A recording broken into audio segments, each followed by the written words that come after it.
हरे Krishna. Astro sky channel पर आप सबका स्वागत है।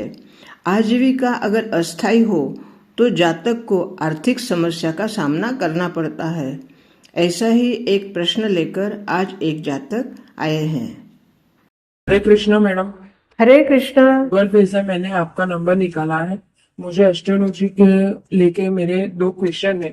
कृपया करके ओके। आप मुझे 2 क्वेश्चन का उत्तर बताइए। आप प्रश्न पूछिए। मैं अभी जॉब कर रहा हूँ, परमानेंट जॉब नहीं है, कॉन्ट्रैक्ट बेस पे है। जी। क्या मेरी परमानेंट जॉब हो पाएगी या नहीं, ये मेरा पहला क्वेश्चन है। ठीक है। और दूसरा क्वेश्चन ये है, क्या अभी मेरा शादी का योग चल रहा है या नहीं। ओके, आपके प्रश्न में समझ गई। आपको इसके उत्तर देती हूँ। आपका पहला प्रश्न है जॉब के बारे में। क्या टेम्पररी जॉब है आपकी कॉन्ट्रैक्ट बेसिस पे और वह परमानेंट होगी कि नहीं। तो कुंडली के हिसाब से आपका चंद्रमा अश्विनी नक्षत्र में है, जो कि मूल नक्षत्र में आता है, और मूल नक्षत्र के स्वामी हैं केतु। तो केतु के बारे में इतना हम अवश्य कह सकते हैं कि आपको परमानेंट जॉब के लिए थोड़ा रुकना पड़ेगा। फिलहाल मैं आपको एक सजेशन दूंगी कि जहां आपकी जॉब अभी चल रही है वहीं पे आप स्थिरता से काम करें, क्योंकि हो सकता है वहीं पे आपको आगे परमानेंट के चांस मिल जाए, क्योंकि चंद्रमा की ही महादशा आपको चल रही है, इसलिए इसके चांसेस ज़्यादा हैं।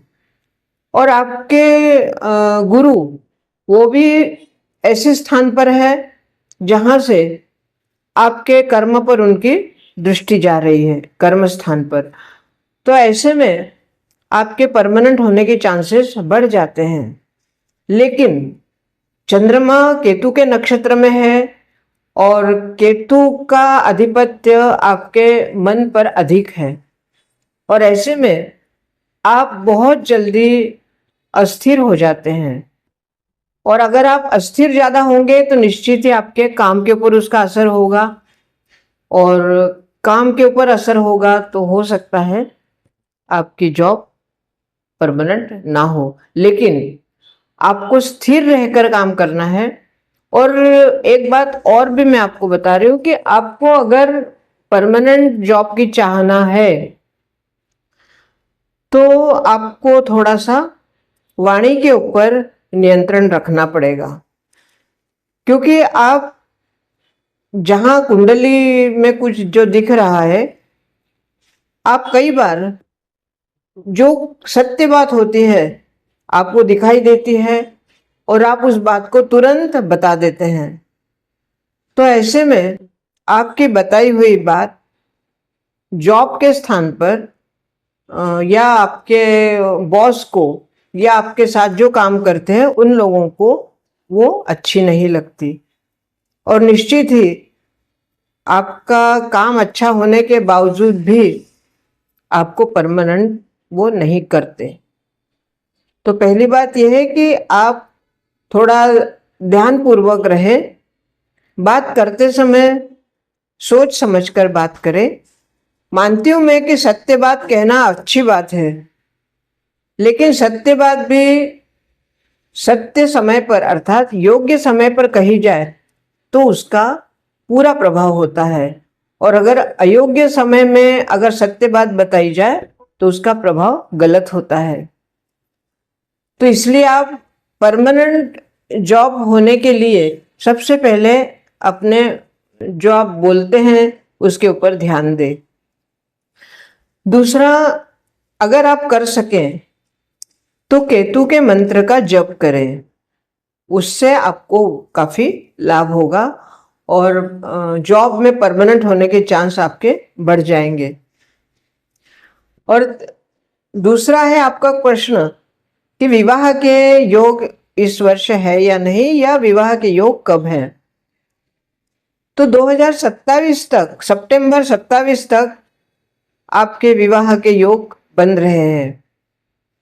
और विवाह के योग में भी, क्योंकि आपके चंद्रमा जो कि मन के कारक हैं, और ऐसे में विवाह के समय भी अगर आप कुछ ऐसे बात बोल गए तो विवाह में भी अड़चन आ सकती है।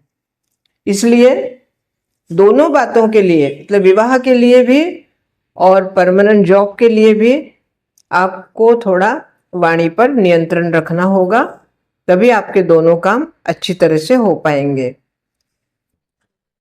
और उसके लिए भी जैसे मैं आपको सजेस्ट करूंगी कि आप गुरु का रत्न धारण करें। तो गुरु के रत्न धारण करने से आपके जॉब में भी आपको लाभ होगा और आपके विवाह के लिए भी आपको लाभ होगा, या उचित समय पर आपको उचित मार्गदर्शन भी मिलेगा और विवाह के भी योग आपके जल्दी आएंगे।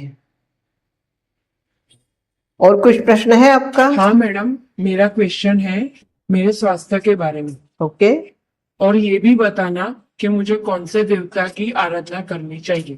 ठीक है। तो आप ऐसा करिए, आपके जो भी अगले प्रश्न होंगे एक बार आप व्हाट्सएप पे लिख दीजिए, तो अगली बार उन प्रश्नों को भी हम ले लेंगे।